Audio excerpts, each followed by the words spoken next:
Okay, so now for some treatments. Basically, I'm going to give you these abstracts. You can type up a little summary of things. Kind of got the hot off the press ideas first. One of the ideas, going back to the pathophysiology, when beta peptide is expressed, we see these amyloid plaques form. The name of that process when amyloid plaques are forming is called amyloidosis.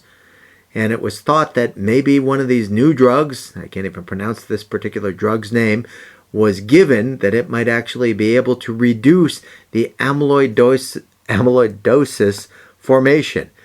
But unfortunately, you can see that this particular drug was tried out, and they basically had to pull the plug because on phase 2 trials, it didn't basically make it. There were no significant differences, so the drug company decided to stop this particular one. So this one did not work, and so that wasn't good news at all. The real big one that really seems to have a lot of energy right now is actually a drug developed by Merck that's going through phase 3 clinical trials right now. So it looks very promising. This drug, and I don't think I think they finally gave it a name, but the name of the drug for your purpose is called MK for Merck 8931. It seems that MK 8931 does something very interesting here. It goes to the amyloid precursor protein and will basically block beta secretase. And by blocking beta secretase, you can block the formation of the beta peptide.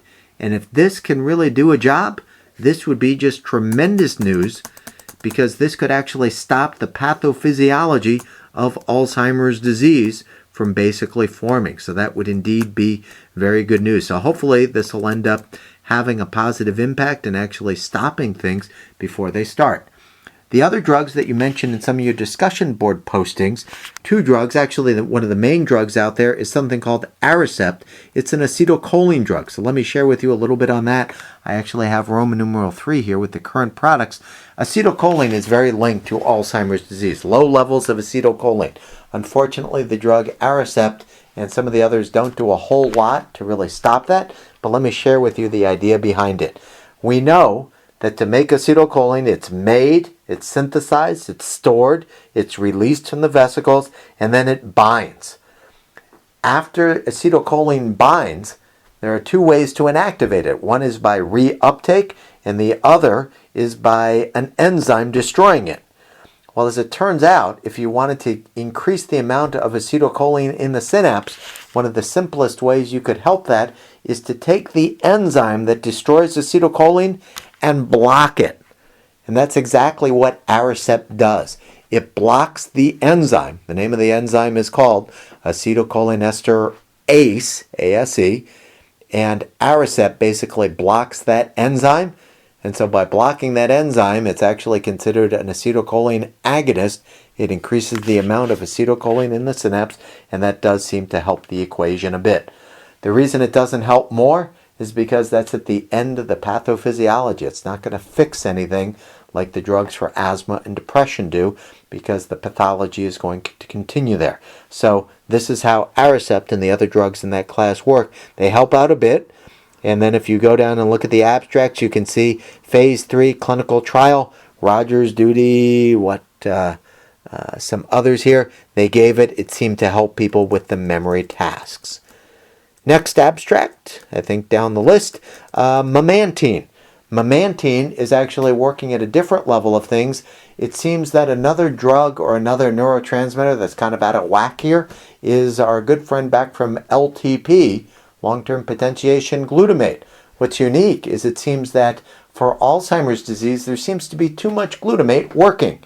And so this drug, memantine, seems to basically, or it's actually called Namenda, because it's working at a glutamate receptor called the NMDA receptor, that it seems to block glutamate, and that also seems to help people with Alzheimer's disease. So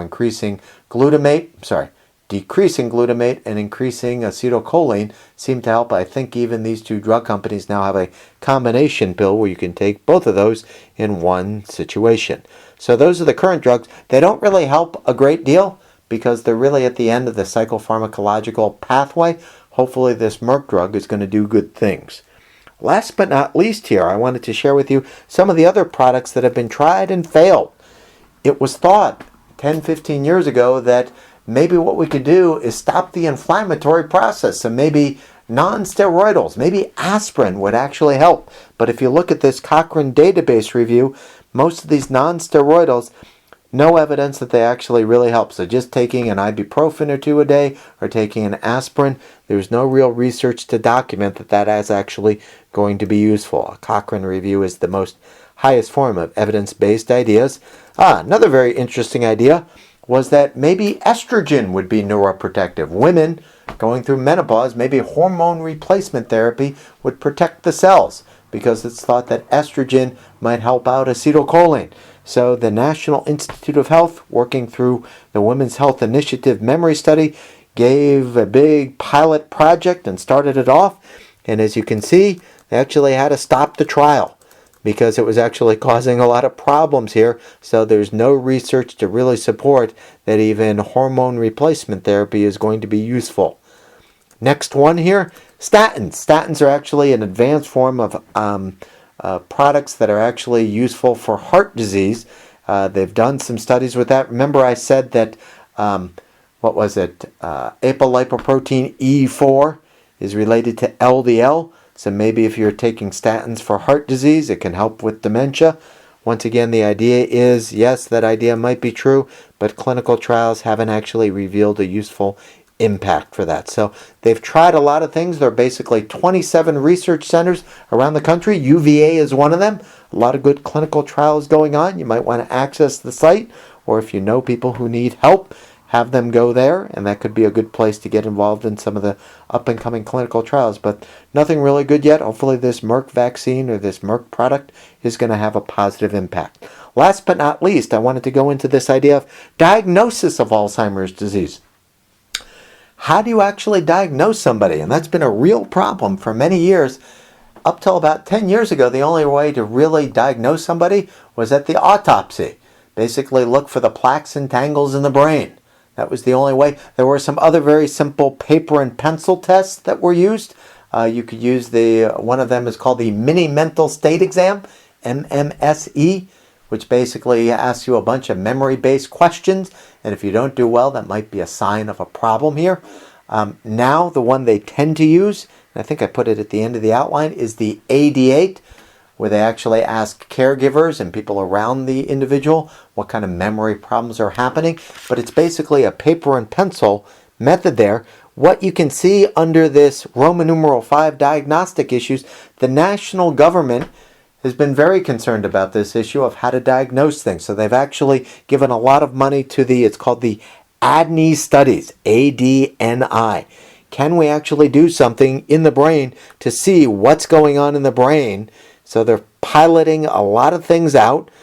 Now we have 3 different clinical guidelines: preclinical Alzheimer's disease, mild cognitive impairment, and then you have Alzheimer's with dementia.